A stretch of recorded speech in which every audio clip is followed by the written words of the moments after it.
This is Ken Smith reminding you it happened today, June 1st, 2020. We woke up to the alarming crisis across the nation, and all linked to a name, George Floyd, a man whose death sparked this unrest. We're all horrified by the image of George Floyd lying under the knee of a policeman. We were shocked. The nation was angered. But as we look at the life of Mr. Floyd, there are great highs, as when he was a student, a teenager in Houston, playing football in the 1992 Texas State Champion. There were lows, as when he was arrested for robbery in 2007 and served 5 years in prison. But mostly, it would seem that Floyd, who was 46 when he died in Minneapolis last week, was simply trying to live life as any other American and in search of bettering his circumstances and personal challenges. His death comes in the midst of this virus that has taken the life of 100,000 Americans and left over 40 million unemployed. Floyd, a native of Houston, Texas, he grew up in the neighborhood at the heart of the city's Black community called the Third Ward. The Third Ward. He left there several years ago. Why? Because of the increased gang violence and tensions over housing. A friend says, anytime I take anybody who's not from there, people actually say, oh my God, I've never seen poverty like this. It's like a bomb went off. What happened? People are still living in what are called shotgun shacks that were erected in the 1920s. Poverty is thorough. It's a hard community to escape from. Floyd was well known in his housing project called Cooney Homes. A friend says Cooney Homes is known as the Brick. And if you're from there, you're called a brick boy. And he was a brick boy. But he also grew up as a gifted athlete, standing 6'6".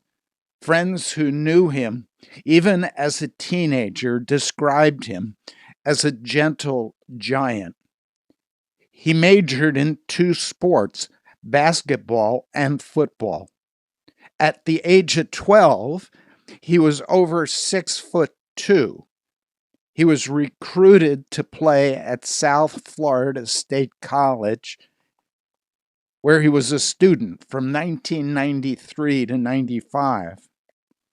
His life then took a different turn, with a string of arrests for theft and drug possession, culminating in a robbery in 2007, from which he was sentenced to 5 years in prison. But while in prison, he became involved in a Bible study, the Resurrection Houston study. After his release, he was intent on changing his life. His friend says, while he was embracing his own new life change, he was looking around at our community. There's a video of Floyd protesting gun violence was believed to be filmed in 2017. He calls on his neighbors, his friends, to simply put these guns away, come home. His family told the Houston Chronicle he moved to Minnesota just 2 years ago after being encouraged by friends to join a Christian work program. A friend says Floyd was looking to start over fresh, a new beginning. He was happy with the changes he was making. The former athlete found work as a security guard at a local Salvation Army charity, and then took on jobs as a driver and a bouncer. He was known as Big Floyd. He had certainly come a long way from the Third Ward. Incidentally, Beyonce lived in the Third Ward.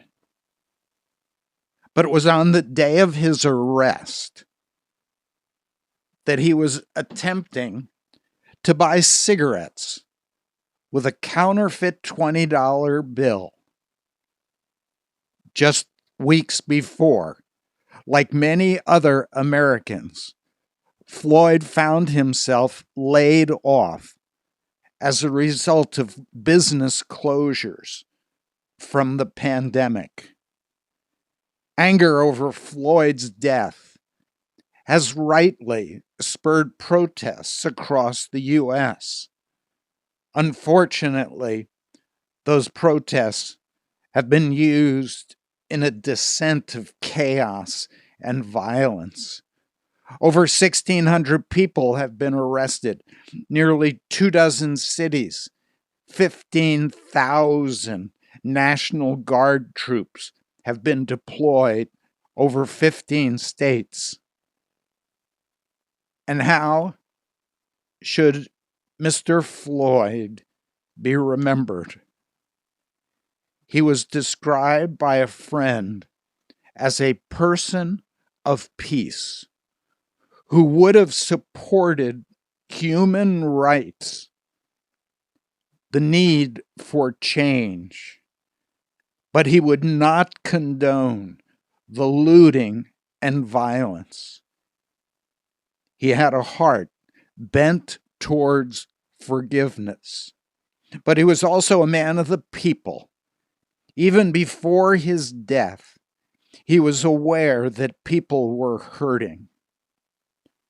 His friend concludes, I think this thing has grown into something more than George Floyd.